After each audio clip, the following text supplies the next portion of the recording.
Bonjour à tous, bienvenue, c'est 9h50 le matin. Bretagne, merci d'être là, fidèle au poste. On vous souhaite une merveilleuse année 2018. Alors on vous embarque à bord pour 52 minutes d'émission et alors pour nous, pas de bonnes résolutions parce qu'il faut bien l'avouer, on ne les tient jamais. Alors comme un pied de nez, nous allons placer cette première émission de l'année sous le signe de la gourmandise. Notre invité, fil rouge, c'est Henri Leroux, l'inventeur d'un des fleurons de la confiserie bretonne, j'ai nommé le caramel au beurre salé. Il nous racontera la passionnante histoire de sa maison qui, née à Quiberon, fait aujourd'hui partie intégrante du patrimoine breton. Au sommaire également, comme chaque lundi, notre coup de projecteur sur une innovation en compagnie de Stéphane Gramont. Nous parlerons de géolocalisation avec Ticatag qui développe des porte-clés, trackers ou encore des bracelets connectés pour ne plus jamais rien perdre. Nous verrons cela avec son dirigeant Yann McGarry. Nous parlerons aussi de jardin en compagnie de Denis Pépin, Grand Prix du concours national des jardins potagers 2017. Le sien se situe à Cesson-Sévigné, aux portes de Rennes. Et vous verrez, c'est un joli coin de paradis. Enfin, nous recevrons le chef Jean-Marie Baudic qui officie au Centre culinaire contemporain et au restaurant Le Ciel de Rennes. Il a donc une double casquette et il a une approche originale qu'il nous expliquera tout à l'heure. Voilà pour le menu du jour. Bienvenue à tous. Bienvenue en ce début d'année, cette nouvelle année. Bonjour Henri Leroux. Bonjour. Merci d'avoir accepté notre invitation. Merci. Alors vous êtes né à Pont-l'Abbé, dans le pays bigoudin. Oui. Vous êtes très, très attaché à votre Bretagne. Je suis un ch'tou. Hein ? Les ch'tous, ce sont les gens des bigoudins. Les bigoudins, les ch'tous. Écoutez, Voilà. à ne pas confondre avec les ch'tis, attention, c'est pas pareil. Non. Alors, votre papa était pâtissier, et il a pas mal bourlingué, notamment aux États-Unis, en Australie, Oui. avant de rencontrer votre maman à Concarneau. Alors, aventurier de père en fils, peut-être, c'est ce qu'on va voir. Et je vais vous proposer tout de suite de tirer un premier petit papier. On va un petit peu vous découvrir. Qu'est-ce qui va sortir ? Coba. Coba, qu'est-ce que ça évoque pour vous ? Qu'est-ce que c'est la Coba, d'abord ? La Coba, c'est la confiserie baloise. La confiserie baloise. La confiserie baloise qui, dans les années 50 et un peu plus tard aussi, était la seule école de confiserie, peut-être dans le monde, et qui était le directeur, c'était Monsieur Perlia, qui était un luxembourgeois qui avait bourlingué aussi, et il était aidé à l'époque par celui qui est devenu le directeur de l'école Le Nôtre, Monsieur Poney, Gilbert Poney. Mhm. Donc dans cette école, Que vous avez fait, donc on faisait des stages, Ouais. et quand j'ai terminé mon apprentissage au bout de 3 ans avec papa, chez mon père à Pont-l'Abbé, il m'a dit « Maintenant, tu vas partir en Suisse parce que c'est le seul pays où on sait travailler le chocolat. » Donc moi, j'étais bien content de quitter un petit peu le milieu familial, où c'était bien, mais partir un peu à l'aventure, parce que j'avais le projet aussi de faire comme papa, le tour du monde. Et donc, je suis arrivé en Suisse, je ne parlais pas un mot d'allemand. J'ai fait mon stage, j'ai appris. C'est la première fois que j'ai vu une femme dans un labo, une Norvégienne qui est là derrière, Karine. J'ai vu pas mal de gens, et là, on a travaillé. Et une fois que les stages étaient terminés, je me suis dit, je vais quand même pas rentrer en Bretagne, quoi. Le tour du monde, il vient juste de commencer. Et donc, je me suis débrouillé pour trouver un patron. Et j'en ai trouvé un à Rheinfelden, qui est sur le bord du Rhin. On passe le pont et on arrive en Allemagne. Et donc, c'est là que j'ai travaillé pendant 1 an chez Monsieur Graf, à Rheinfelden. Et j'ai mis en pratique ce que j'ai appris à l'école. Vous avez appris vraiment les bases du métier avec cet homme. Oui. Donc, on trempait à la main. Et longtemps plus tard, quand je me suis installé à Quiberon, le fait de savoir tremper les chocolats un par un à la main, ça m'a beaucoup servi parce que j'avais plus d'argent pour acheter le matériel à l'époque. Donc, Voilà. Coba. Après la Coba, j'ai trouvé notre place, une saison d'hiver au Rigi Kalbad. C'est au-dessus du lac des 4 cantons, en face du Pilatus, la montagne. Et là, j'ai travaillé. Puis après, les saisons d'hiver terminées, pour nous, les jeunes, c'était le service militaire. Alors, on partait, c'était l'Algérie à l'époque. On n'avait pas tellement envie d'y aller. Et puis, donc... Vous vous êtes retrouvé pâtissier dans la marine. Je me suis retrouvé pâtissier dans la marine. C'est marrant, ça. Et j'étais bien content. J'ai donc fait mon service militaire 18 mois au lieu des 36. C'était le beau cadeau du gouvernement de l'époque. Et j'ai fait de la pâtisserie pendant 18 mois à Ourtin. D'accord. Donc, on régalait le pacha, les officiers, les sous-officiers et l'équipage. Et ils avaient bien de la chance. Bon, Voilà. vous restez avec nous, Henri Leroux. Oui. On va maintenant parler d'innovation, parce que dans cette émission, comme chaque lundi, on reçoit Stéphane Gramont et son invité. Cette fois-ci, c'est Yann McGarry. On les reçoit tout de suite.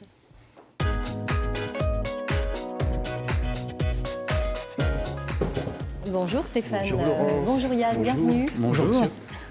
Je suis Alors- sûr que vous détestez perdre votre téléphone. Ah bah ça, Et vous Comme tout Vous le perdez monde. vos objets Vos clés, vos téléphones, Oui, mais il y a un clés de truc que voiture. il y a un truc que j'ai jamais perdu, c'est mon vélo. Et je me suis renseigné pour savoir comment faire pour retrouver mon vélo si des fois... Et bien justement, avec Il y a une solution, vous allez voir. Yann, fondateur de Tic Attack, c'est possible parce que ça fait déjà un moment qu'il a mis au point un petit porte-clés qui va vous permettre de retrouver son jumeau, enfin qui va vous faire sonner votre téléphone, donc vous allez vous le retrouver au milieu du linge.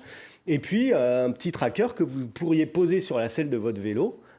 Et comme ça, s'il a disparu de la circulation, vous pourriez le retrouver. Mais c'est très à la mode, les objets connectés. Vous avez peut-être entendu parler déjà, ce nom-là à l'oreille. L'objet connecté, c'est très à la mode. Mais Tic Attack, ça fait un moment que vous êtes là-dessus. On était venu vous voir en 2015, Exactement. il y a 2 ans, quand ce petit porte-clés était encore un prototype. On regarde le sujet. Avant de le commercialiser, il a fallu tester le Tibi. Catherine fait partie de la vingtaine d'utilisateurs qui ont reçu l'appareil en avant-première afin de l'essayer dans la vraie vie. J'aurais aimé avoir cette application bien plus tôt.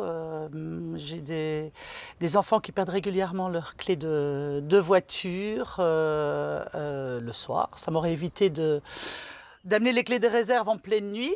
Pour faire simple, le Tibi, c'est un petit objet connecté, relié en Bluetooth à une application sur smartphone qui permet de le repérer à tout moment, ou plus précisément, qui aide à le localiser en cas d'oubli ou de perte. La vraie valeur du service n'est pas forcément de tracer ou de retrouver un objet, on a juste une tendance chaud-froid, mais la vraie valeur c'est le smartphone, en fait vous lui sous-traitez votre mémoire et le smartphone surveille pour vous vos objets et va surveiller le dernier endroit où vous avez laissé votre objet. Si lorsque dans la journée vous allez voir Pierre, Paul et Jacques, si vous oubliez un objet chez Paul, votre smartphone va vous le dire automatiquement sans que vous ayez à vous refaire la journée à l'inverse. Financé grâce à une souscription en ligne, le Tibi est entièrement fabriqué dans la région de Lannion. Une nouvelle aventure pour ce futur ex-ingénieur d'Alcatel-Lucent qu'il a mis au point avec 2 autres collègues, d'autant plus que la technologie utilisée n'en est qu'à ses balbutiements. Vous mettez ce genre de balises dans des vitrines de magasins et lorsque un client du centre commercial passe devant le magasin, on peut lui pousser une information contextuelle, la bonne information à la bonne personne et au bon endroit. Donc ça c'est un des exemples. Le deuxième exemple qui est aussi assez parlant, c'est dans le cadre des musées où à ce moment-là vous passez devant un tableau et avec une petite balise derrière ce tableau, vous allez avoir la vidéo de présentation du tableau. Des tests grandeur nature ont ainsi été effectués à la Cité des Télécoms de Pleumeur-Baudou avec une version plus élaborée du Tibi, un objet à suivre. Alors c'est ce qu'on a Un fait. objet qu'on suit, justement. Là. On le suit Ouais. et ça n'a pas été qu'une mode, qu'un effet de mode, puisque effectivement 2 ans après, non seulement le porte-clés existe toujours, mais il a des prolongements. Exactement, on en est à la 3e génération du porte-clés, donc on a bien évolué. Ce porte-clés est devenu en plus un bouton connecté, donc qui permet de faire plein d'autres choses. On peut faire croire que vous recevez un appel quand vous avez Quand vous êtes dans une conversation ennuyeuse, vous tapez mal, 2 ça. fois et il y a votre téléphone qui vous appelle. Voilà, vous allez pouvoir allumer, éteindre des ampoules connectées, travailler avec les enceintes Google qui arrivent sur le marché ou Amazon, demander à Google de faire sonner vos clés. Voilà, plein d'autres cas d'usage pour faciliter la vie du quotidien.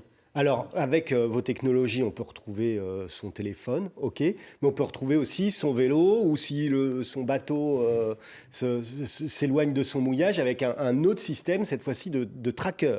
Exactement. Donc le porte-clés n'est pas un tracker. Du coup, on a sorti une 2e gamme de produits qui est un vrai tracker, cette fois-ci avec un GPS à l'intérieur.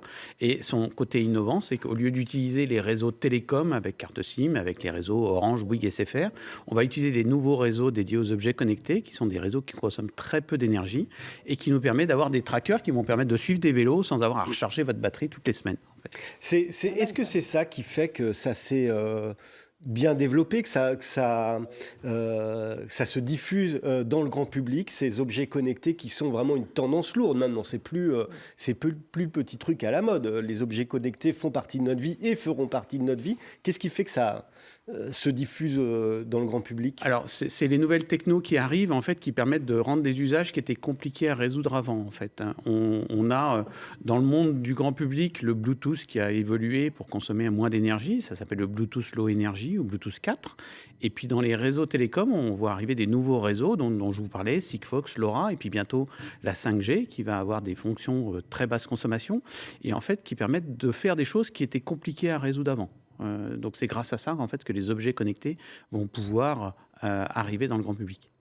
Et puis il y a ce côté pratique, quoi, évidemment, ça nous sert au quotidien. Alors ça c'est la clé, hein, en fait, c'est de trouver l'usage qui serve, qui a vraiment un sens.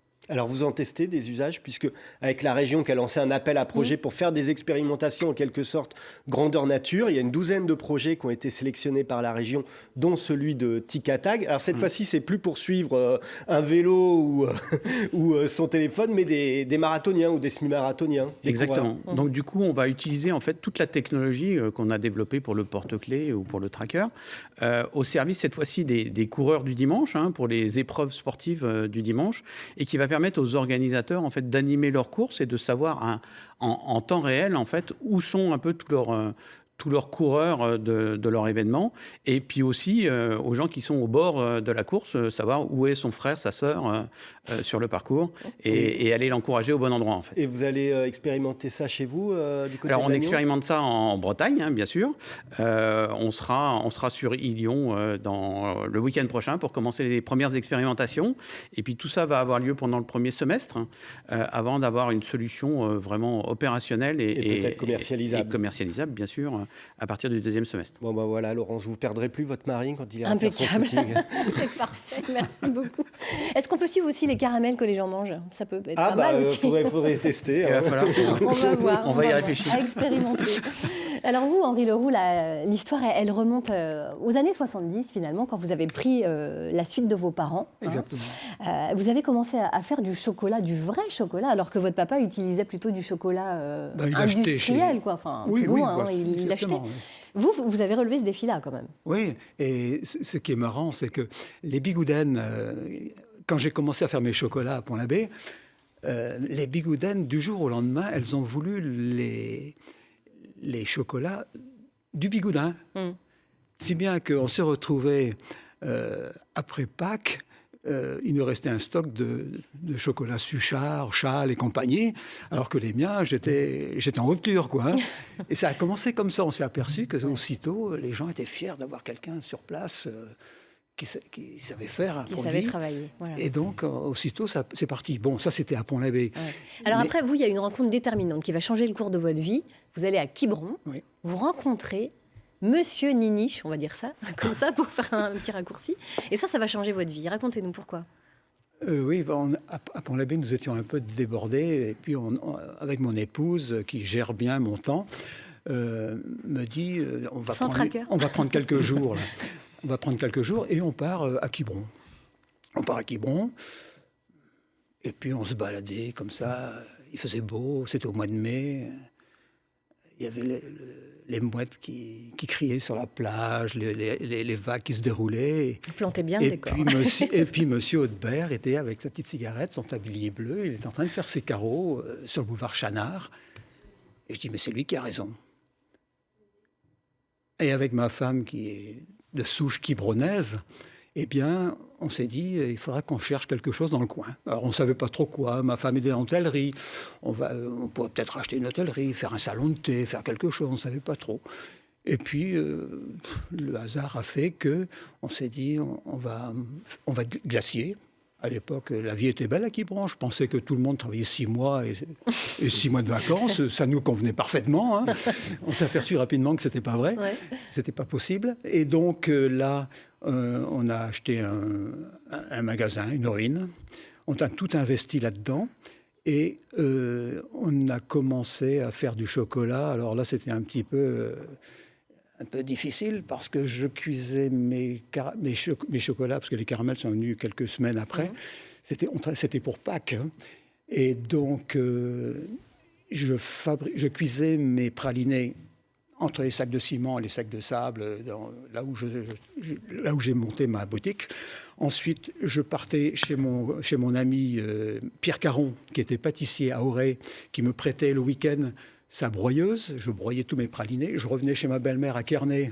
Là, je faisais des mélanges, je découpais au décimètre mes petits carrés de chocolat. Et je partais les tremper à la main. 2 tréteaux, une planche de contreplaqué, ma trempeuse, et un par là, je trempais Plaçoche, l'endroit rêvé à Quiberon. Mais en vitrine, donc. En vitrine. Et là, il y avait ça a tout changé. les Suisses et les Belges, parce qu'à l'époque, c'était la grande époque de la Thalasso, qui était une Thalasso à l'époque. Et donc, les gens regardaient. Oh, c'est comme ça que vous faites des chocolats. Ben, je dis oui. On les fait comme vous, on les mange, un par un. Voilà. Vous aviez affaire à des connaisseurs. Bah oui. Ben oui. Puis et donc, ça a fait le buzz, comme on dirait aujourd'hui, Stéphane, Oui. pour reprendre un mot qui tout à vous est fait. cher. Et forcément, du coup, on parle de vous. Oui. Et alors, comment démarre l'aventure du caramel au beurre salé? Expliquez-nous. Vous en êtes l'inventeur. Avec le banquier, on était un peu dans le rouge foncé. Hein. Et donc, personne ne me connaissait, moi, mais je savais que ce que je savais faire, mes collègues de Quiberon ne savaient pas le faire, je pensais que je savais le faire, moi. Et donc, je dis, on va faire de la glace, parce que la glace, je savais faire. Et puis, on va faire aussi les chocolats, forcément. Mais il faudrait quelque chose en plus. Mais quoi? C'est pas facile de créer. Hein. On fait pas ça. Et donc, on est en Bretagne. Le beurre salé. Moi, je suis bigoudin. Toute ma vie, j'ai mangé des crêpes de froment sucré avec du gruyère, des œufs, donc un du mélange jambon. déjà qui est sucré Le salé. mélange était fait. Papa, qui avait vécu aux États-Unis, il avait aussi une formation un peu à l'américaine, c'est-à-dire on mélangeait un peu pas mal de choses. Donc, mélanger pour moi du sel et dans le caramel, pour moi, c'était pas un problème. Et je me lance, je me dis, bon, si on en fait 120 kilos dans l'année, ce sera très bien. Et là, on en sort 400 kilos. Bon, tout emballé à la main. Alors, mamie, la vendeuse, la voisine, tout le monde venait travailler.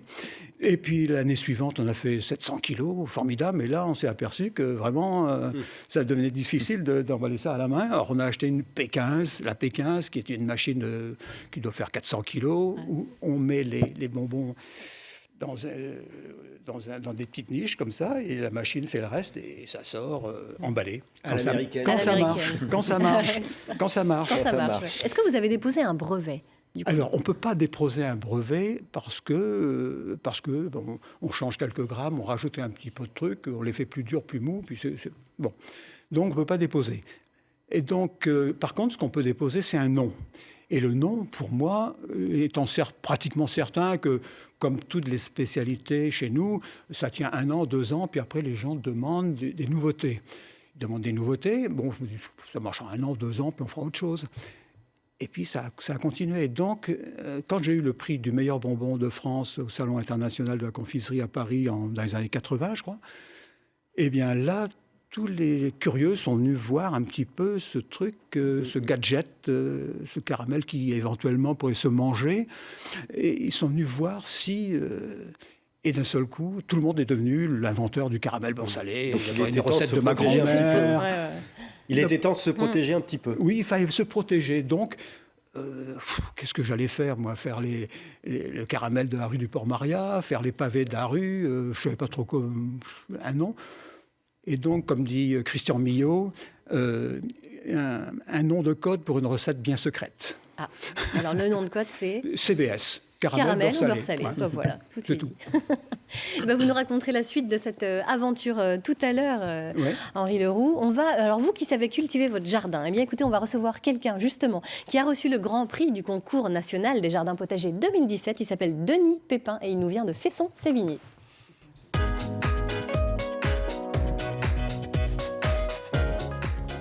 Denis Pépin, effectivement un nom prédestiné pour s'occuper de jardin quand même, c'est incroyable. Bonjour à vous. Alors vous êtes un jardinier passionné basé aux portes de Rennes. Vous avez d'ailleurs tenu la rubrique jardinage du journal Ouest France pendant 15 ans. Et vous avez donc reçu il y a quelques semaines le Grand Prix du concours national des jardins potagers 2017. Quel est l'objectif de ce concours ? Alors c'est un concours qui est organisé par les grandes associations, la Société nationale d'horticulture de France, le Groupement national interprofessionnel des semences, le Jardin du Cheminot. Et le but, c'est d'inciter les gens à faire un jardin potager chez eux, à développer également des potagers dans des jardins collectifs, dans des jardins prestigieux, de châteaux, donc à différentes catégories. Et c'est vrai qu'à un moment donné, le potager était un petit peu passé de mode. Ça faisait un peu ringard quand on disait qu'on faisait du potager. Et puis maintenant, c'est devenu complètement tendance. Ah oui. Donc le pari est réussi, mais il faut toujours entretenir la flamme. Donc le concours a pour but de stimuler la créativité et la montée en puissance aussi sur la compétence potager, parce qu'il ne suffit pas de semer des graines pour avoir quelque chose, il faut un peu d'expérience. Donc cette expérience, on la partage. Et le concours, c'est une manière de faire partager cette expérience. Alors le vôtre, visiblement, votre jardin a rempli tous les critères. Qu'est-ce qui a fait la différence selon vous dans votre façon justement d'aborder le jardin potager? C'est un ensemble de critères. D'abord, le jardin doit être beau. Et le potager, trop souvent, il est un petit peu négligé, il est relégué. Et d'ailleurs, à un moment donné, dans les règlements d'urbanisme, le potager devait être derrière la maison, pas se voir de la rue. Donc ça montre bien qu'on le considérait très mal. Or, le jardin, il peut être très joli aussi. On peut avoir du plaisir à s'y promener, il peut être fleuri. Et ces fleurs, en même temps, elles ont un intérêt pour l'équilibre écologique dans le jardin, pour attirer les auxiliaires, les butineurs. Donc ça, c'est un premier critère. La compétence technique, bien sûr, la connaissance des légumes, la connaissance des cycles de production du fonctionnement de la terre, le fonctionnement des insectes ravageurs, des ennemis de ces ravageurs qu'on appelle les auxiliaires, et puis la motivation, parce que ça, c'est si on a envie, si on aime, c'est important quand même. On fait pas le potager, c'est un petit peu de contrainte quand même. Il faut y consacrer du temps. Donc la motivation joue beaucoup et c'est un élément du critère. Alors on sait aussi que le respect de l'environnement est bien entendu au cœur de toutes les préoccupations des jardiniers aujourd'hui. Oui. Vous restez pas figé sur les pratiques de grand-mère, pas du tout. Vous êtes pas, vous dites pas c'était mieux avant finalement. Non, c'était pas mieux avant. Ce qui est assez rare dans les approches des jardiniers finalement. Les techniques de grand-mère, quand on réfléchit bien, elles faisaient pas beaucoup de choses que l'on fait aujourd'hui. Moi, mes grands-parents, ils n'ont jamais utilisé les produits bio qu'on utilise aujourd'hui. Le biocontrôle, le purin d'ortie, ils connaissaient pas. Laisser tous les débris végétaux à la surface du sol en paillis, ils connaissaient pas. Le compost, ils connaissaient pas. Donc, on raconte beaucoup de choses. C'est un mot un peu magique, ça, grand-mère, mais ça veut rien dire en réalité. Et on apprend en permanence et la connaissance nouvelle sur le plan du fonctionnement du sol, le fonctionnement des écosystèmes, l'interaction entre le climat, l'eau, le sol, les plantes. On apprend. Et ces connaissances nouvelles viennent modifier peu à peu nos pratiques de jardinage. Donc, on ne reste pas figé sur un savoir-faire ancien, mais on le fait évoluer en permanence. Et c'est ça qui est intéressant aussi. Alors la législation va évoluer également, bien entendu, dans les jardins.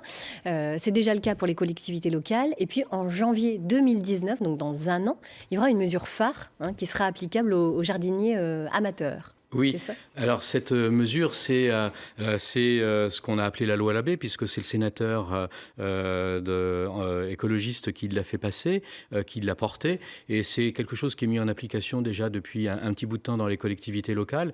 Et là, à partir de 2019, il n'y aura plus le droit de vendre ni d'utiliser des produits chimiques dans son jardin.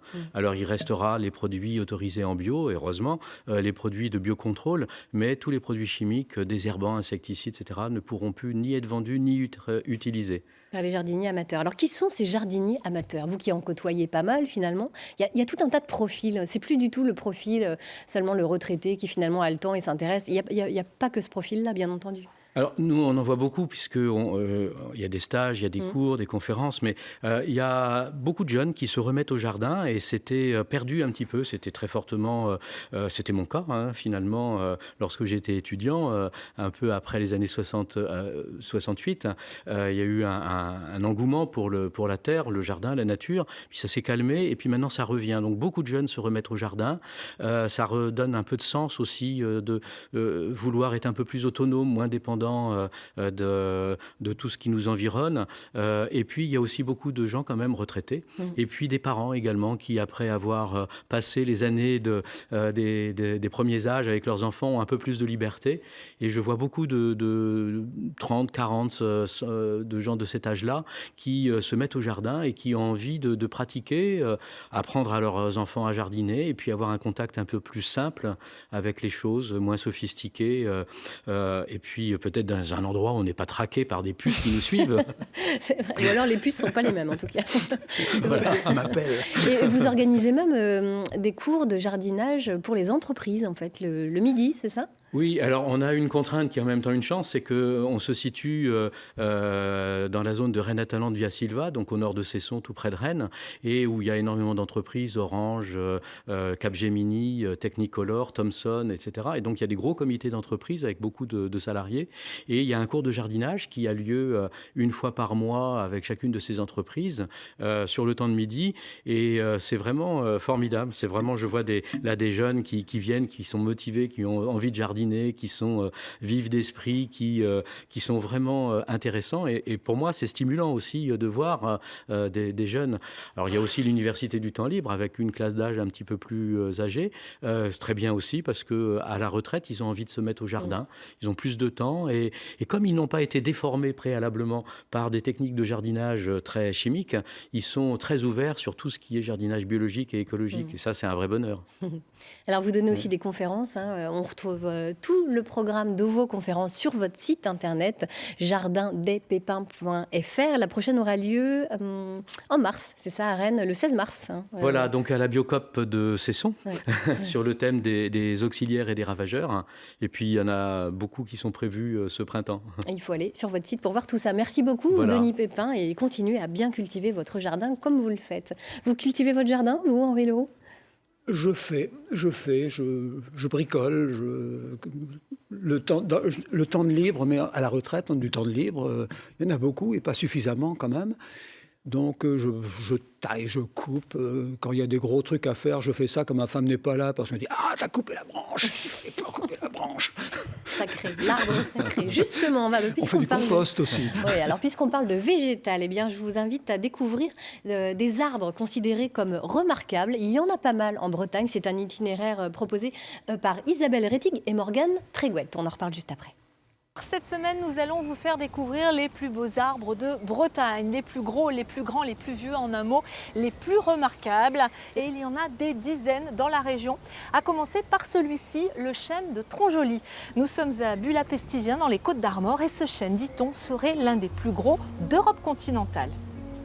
Alors ce chêne fait pas moins de 12 mètres de circonférence, bien difficile, vous le voyez, de l'entourer avec les bras. Il aurait entre 800 et 1200 ans et certains disent même qu'il aurait été planté sous le règne de Charlemagne. Alors c'est vrai que cet arbre porte les stigmates du temps, mais il est toujours là. Et vous allez voir que dans les Côtes-d'Armor, eh bien, ce n'est pas le seul arbre remarquable. Ce sont certainement les arbres perchés les plus originaux de France. Ces deux chênes ont poussé sur le toit d'un pigeonnier, mais aussi à l'intérieur des murs. On voit par moments des petites racines qui sortent du parement de pierre, mais elles sont la plupart sont à l'intérieur. Et c'est assez original parce que vous avez 6 mètres de racines dans le mur. Les chênes qui sont comme ça un peu stressés, parce qu'ils sont stressés probablement l'été par manque d'eau, sont des chênes qui souvent vieillissent beaucoup plus longtemps. Ils ont 150 ans à peu près, ces chênes-là, et s'ils avaient poussé naturellement, je dirais directement sur le sol, ils seraient probablement 2 à 3 fois plus imposants. Les deux chênes de Bégard ont été élus en 2013 arbre de l'année. Ensuite, ils ont même concouru pour le concours européen de l'arbre de l'année. Malheureusement, c'est un poirier bulgare qui a gagné. Et celui-là, l'avez-vous remarqué au bord de la route? Pourtant, ce vieux chêne, qui pourrait approcher les 500 ans, a inspiré la poétesse Angela Duval, sa voisine.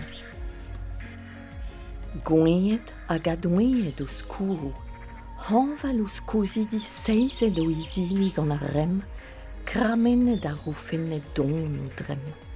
Tarvoile ofenu, cousigne, cousnoi. L'arbre, source d'inspiration, laisse libre cours à notre imagination, comme le hêtre de Kervigny, 2 fois centenaire, qui suscite depuis toujours l'admiration des hommes. Peu à peu, il s'est transformé en un arbre sacré. Il y a de nombreux dendroglyphes. Les dendroglyphes sont des petites scarifications où chaque génération de Trégorois vient marquer son amour avec des petits cœurs, donc sur l'écorce de l'arbre. Et puis c'est aussi un arbre avec, il y a plein de cavités. Et puis on retrouve des petites photos de personnes, des photos assez sacrées, des petits signes kabbalistiques, enfin bon. Tel un phare, ce hêtre, disait-on, servait autrefois d'amer aux bateaux, même si l'océan est à plusieurs kilomètres. À défaut, il reste un beau point de repère pour les promeneurs. Alors en Ille-et-Vilaine aussi, il existe de très beaux arbres, des arbres remarquables, comme ici au parc Auberture de Rennes, un parc créé au 19e siècle par les frères Buller et qui possède de très beaux spécimens, comme ce tilleul ou juste derrière un cèdre bleu. Il y a également des cyprès chauves avec d'étranges racines aériennes que l'on appelle les pneumatophores. Bonsoir Jacqueline Levacon. Alors qu'est-ce qu'un arbre remarquable ? Alors, un arbre remarquable, c'est un arbre qui se distingue des autres parce qu'il est très vieux, ou très grand, ou très gros, parce qu'il est rare dans notre région, parce qu'il a des formes originales, particulières, parce qu'il fait référence à l'histoire, à des légendes. Aujourd'hui, ces arbres sont labellisés. Il y a un label en France, Arbre remarquable.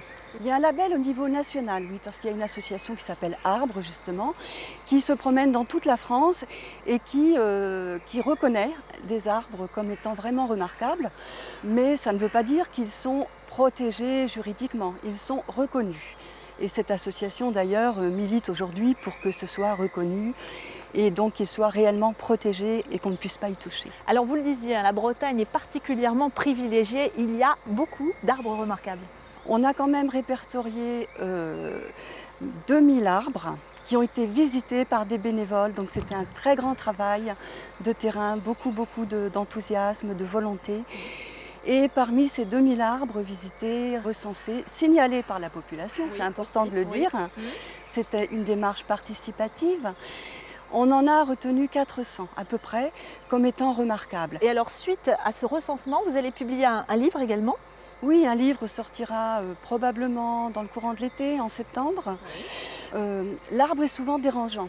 En fait, on va construire une maison, on va d'abord nettoyer tout et ensuite on replantera des arbres. Mais quelquefois, il suffit de les laisser et de faire avec et on se rend compte, c'est comme ça qu'on a des vieux arbres après.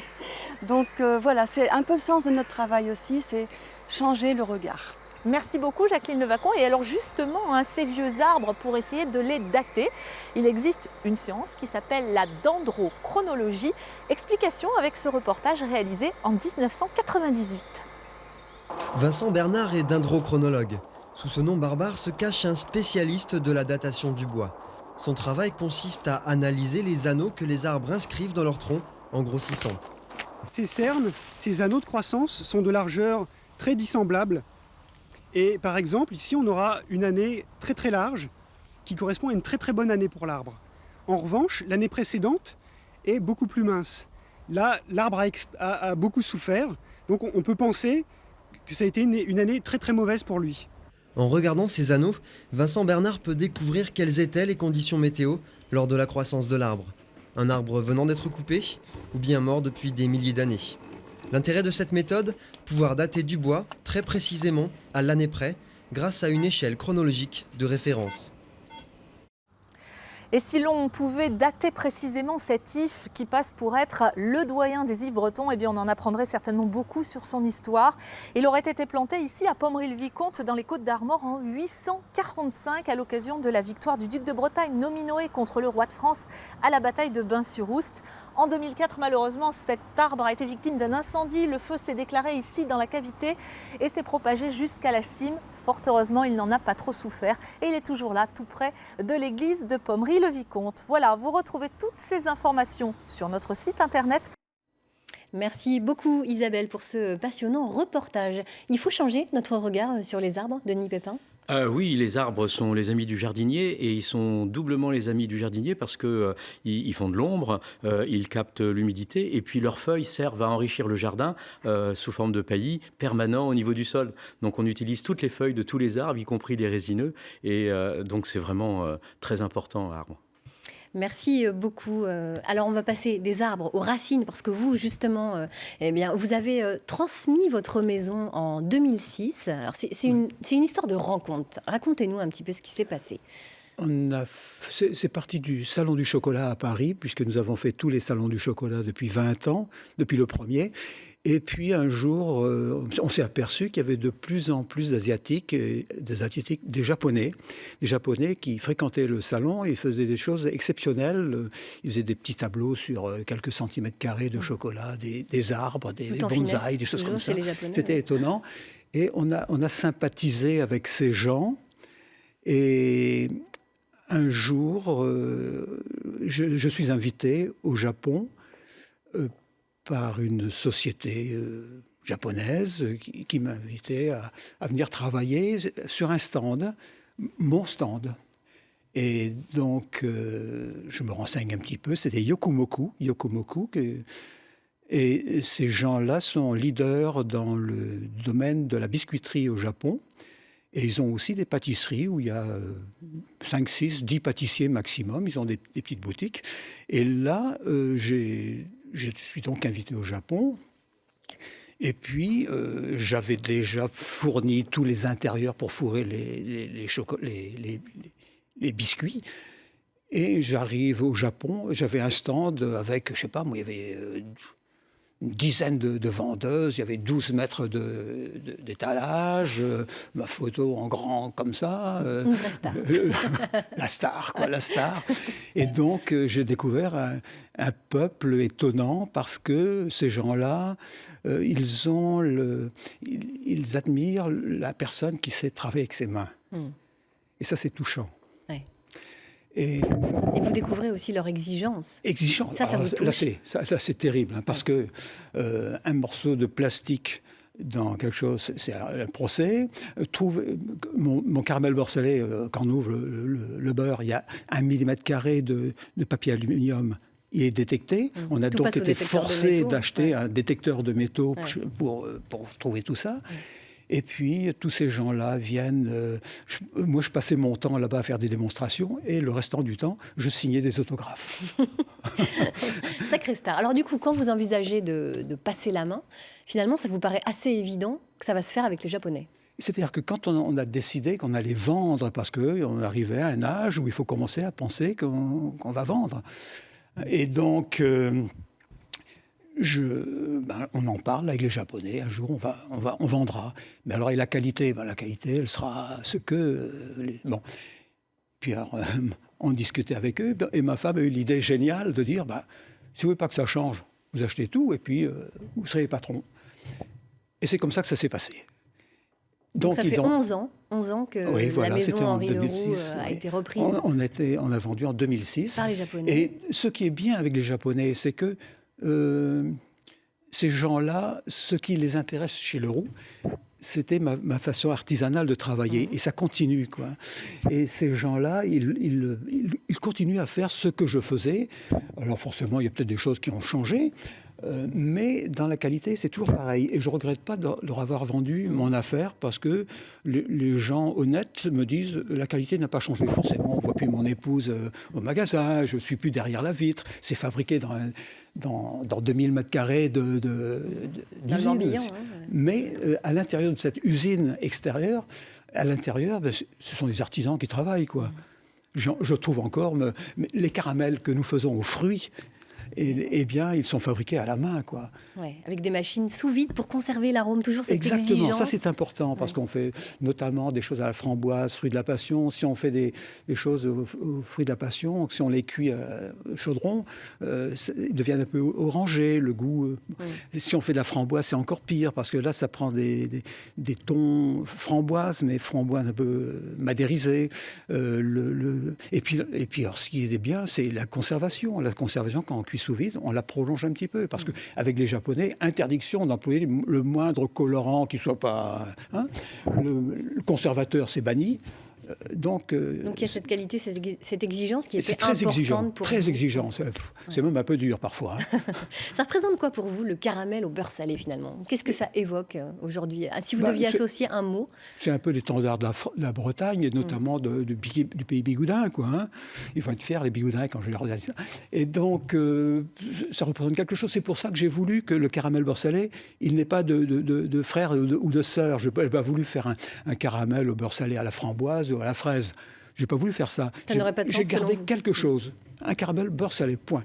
Et après, les autres sont venus, les caramels tatins avec des pommes des pommes qu'on cuisinait avant de les inclure au caramel, des caramels au blé noir, des caramels au thé matcha, forcément on est japonisant. Donc vous innovez, il y a de l'innovation toujours, évidemment. Oui. Ouais. Vous gardez un œil encore sur la maison 11 moi, ans je ne après travaille plus, mais je garde toujours un œil. J'ai pas mon mot à dire, mais on peut glisser des subtilités comme ça. Puis avec Julien Le Gouzien, qui est de Douarnenez, lui, qui était votre bras droit, et on qui discute, a donc pris la suite. Des fois, on échange des idées, tout simplement. Hein. Le caramel au beurre salé, vous adorez, évidemment, Denis Pépin, forcément, vous êtes fan. Je vous propose qu'on reste dans le domaine de la gourmandise, puisqu'on va accueillir le chef rennais Jean-Marie Baudic, qui est le chef du restaurant Le Ciel de Rennes et qui est également directeur créatif du Centre culinaire contemporain.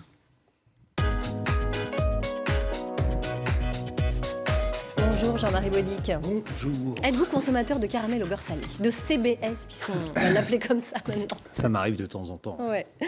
Bon, alors on a suivi, votre parcours culinaire depuis des années. D'abord au Youpala Bistro à Saint-Brieuc, qui a malheureusement été victime d'un incendie. Et puis vous avez rebondi en relevant encore un nouveau défi, rennais cette fois-ci, au Centre culinaire contemporain. Qu'est-ce qu'on y fait là-bas ? Alors le Centre culinaire contemporain, c'est une grosse boîte. Je vais dire, une grosse boîte à outils qui en fait sert tous les métiers de la restauration. Nous, ce qui nous intéresse dans ce centre, c'est vraiment de toucher autant à de la restauration collective que de la recherche et développement. C'est un laboratoire un petit peu d'innovation. D'innovation, oui, c'est un laboratoire d'innovation, d'essai. On fait des cours de cuisine, on s'occupe un peu de tout ce qui peut être lié de près ou de loin à la restauration et au bien-être, au bien manger. Alors justement, le bien manger, c'est très important pour vous. Ouais. Vous êtes aussi le chef du restaurant Le Ciel de Rennes. Est-ce qu'il y a une ligne directrice que vous avez amenée dans ce restaurant ? Alors la ligne directrice, en fait, à la base au Ciel de Rennes, c'est Pierre Veil qui l'a emmené, puisque c'est lui qui a racheté le restaurant. Pierre Veil qui est le directeur de Bleu Blanc Cœur. Alors Bleu Blanc Cœur, c'est quoi ? C'est un label ?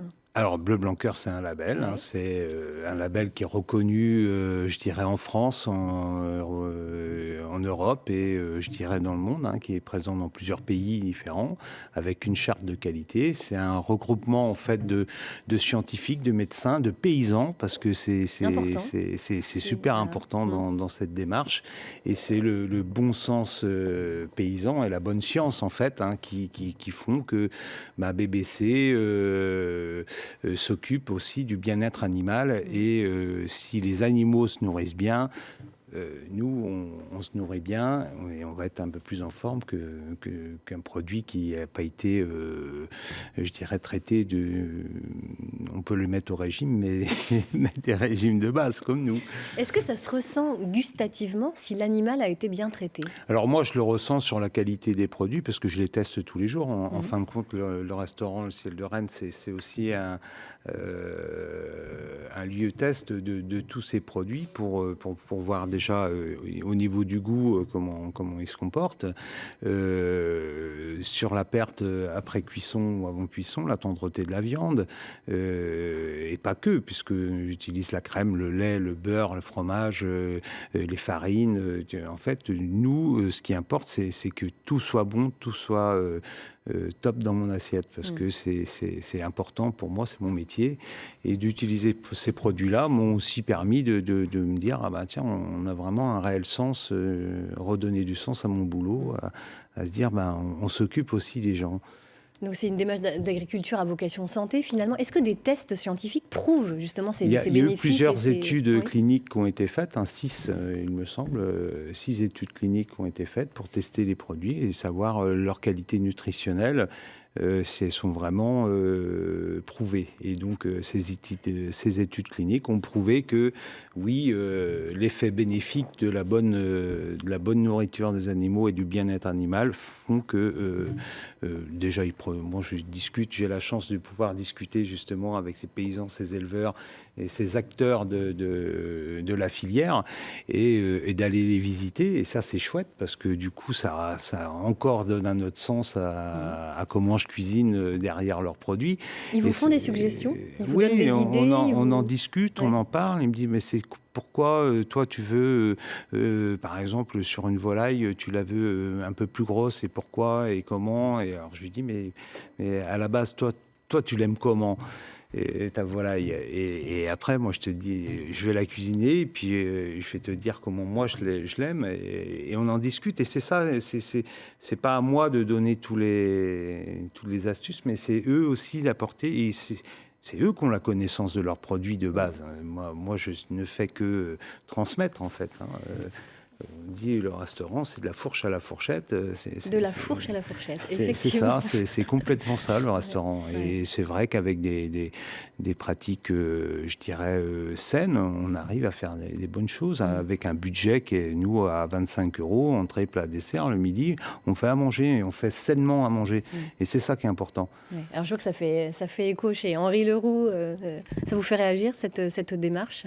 C'est intéressant à savoir parce que, je veux dire, au début, j'ai acheté mon beurre dans une société. Et puis, quand après, il y a eu les produits en Bretagne, je dis, mais le beurre que j'achète, est-ce qu'il est breton, quoi? Oui, les Bretons, vous allez me l'écrire. Je ne peux pas l'écrire. Ah bon? C'est embêtant, ça. J'étais forcé de changer de crémier. Hein. Changer de crèmerie, oui, parce que je ne savais pas. Déjà, c'est difficile de trouver du lait. Au début, quand je faisais mes glaces, j'allais à la campagne chercher mon lait à Quiberon quand je faisais mes glaces. Maintenant, je ne sais pas si c'est encore possible d'acheter mes œufs. Mes œufs, je les cassais à la main, mes œufs. Je prenais mes jaunes. Bon. Maintenant, on trouve des choses pasteurisées, je crois. On appelle des ovoproduits. En fait. Voilà. Je ne sais pas comment, maintenant, les gens peuvent se débrouiller. Quand on casse un œuf, ma foi, j'ai cassé des œufs toute ma vie. Et à l'époque, il y avait des œufs paille, c'était une catastrophe. Hein. Un œuf paille dans 1000 œufs, c'était foutu, on foutait tout en l'air. Hein. Maintenant, les œufs paille, on ne les retrouve plus.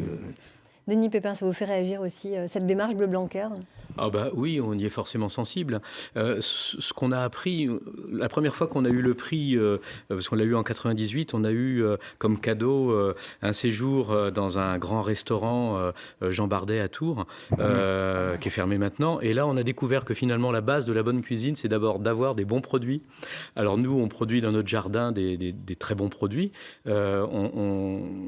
Et puis, alors on les cuisine peut-être pas de façon sophistiquée, mais c'est la base de tout. C'est-à-dire que si on a des bons produits, derrière, forcément, on a des bons plats et c'est bon pour la santé.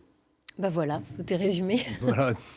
Merci beaucoup, en tout cas, à tous les trois. Merci Jean-Marie Baudic d'être venu nous expliquer un petit peu la démarche que vous développez au restaurant Le Ciel de Rennes. Et je vous invite à venir participer sur le site. On a des dîners-débats qu'on va mettre en place dès le mois de janvier, des dîners-débats, des dîners avec des producteurs. On invite des gens de la filière à venir partager avec les consommateurs et donc allez voir sur le site les dates qui vont être mises en place.